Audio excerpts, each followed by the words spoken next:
বাড়িতেও হয়তো হয়েছে, সবার বাড়িতেই হবে, কেন বাংলাদেশে তো এখন পুরাই ফানি আর ফানি, পুরো বন্যা হয়ে গেছে।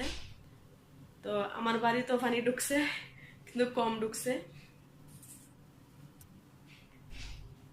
তো এই যে আমি এখন কিচেনে আসছি কিছু খাবার নিয়ে, খাবারটা আমি গরম দেব ওভেনে। তো গরম দিয়ে তারপরে খাবো, আপনাদের সাথে শেয়ার করে নেই। তো মনটা তার জন্য খারাপ, কি বলবো আর। আমার বাড়ি তো, আমাদের বাড়ি তো কুমিল্লা, গুমতি নদী আছে, গুমতি নদীর সাথে। তো গুমতি নদী মানে একটু দূরে আর কি, বেশি একদম সাথে না।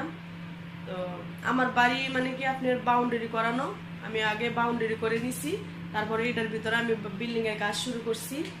তাই আমার বাড়িতে এত বেশি পানি ঢুকতে পারে নাই, কিন্তু গেট দিয়ে পানি ঢুকছে। গেট তো নিচ, গেট তো আর উঁচা না।